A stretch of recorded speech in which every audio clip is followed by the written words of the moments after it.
North Atlantic right whales are magnificent, graceful, and tactile, highly tactile when in a group. When you see them from a drone with a mother suckling her calf and feeding herself, it's sublime. So I learned this first in the Bay of Fundy about 26 years ago. And while we were doing our panorama of right whale behavior, it was just amazing. This right whale showed up, and she had swum into a net on the bottom. It was a gill net. She had net, one armpit, the other armpit over the back. And every time she swam, the net got tighter. It took 5 months to kill that whale. And when she died, she had lost a large patch of blubber over her back, in back of the blowhole.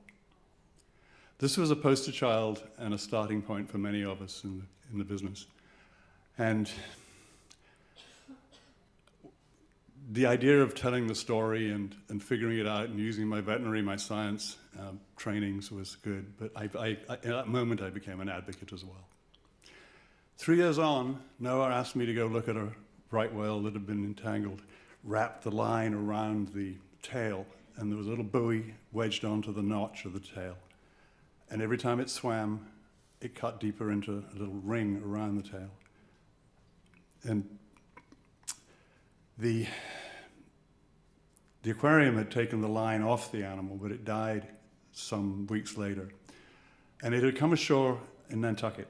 And there was a big swell, it was dead, and a strong westerly current, and the swell was breaking big surf, and the whale was moving down the beach, rolling. It was an extraordinary sight, this dead whale rolling, the flukes are flapping, and it looked like it was swimming, but it was dead.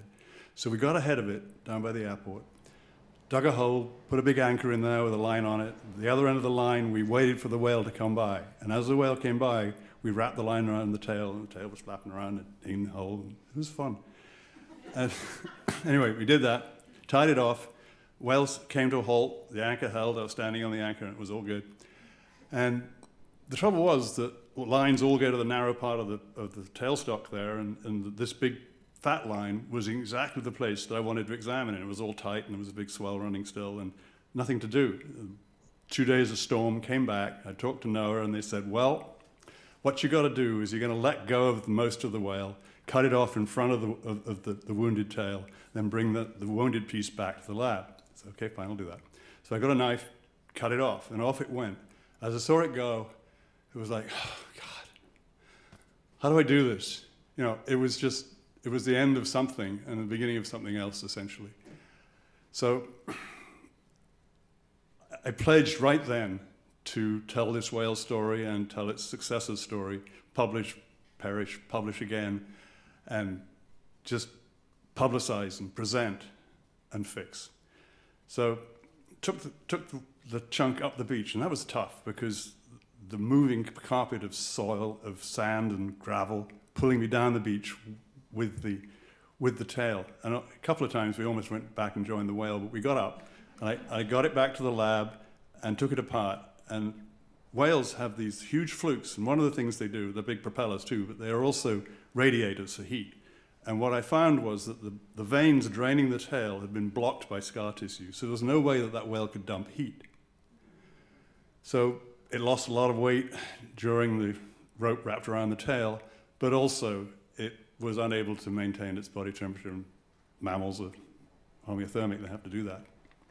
So, what does this all mean? Well, 15 years later, we'd done many more similar cases. They're all different, they're all unique, they're all animals, they could all tell their own stories. They had families, brothers, sisters, uncles, grandfathers, kids.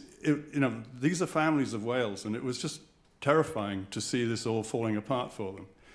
But there is a ray of hope. In 2015, Massachusetts fishermen around Cape Cod were shut down from lobster fishing in the winter when the right whales are common, to minimize the amount of rope in the water column from the trap up to the surface where they pull the trap up. So these fishermen worked with engineers, manufacturers, scientists, managers, funders, to figure out how to do that trap retrieval without the rope in the water column. And they used an ancient technique that was developed in the 50s for acoustic release of objects from the bottom to the surface.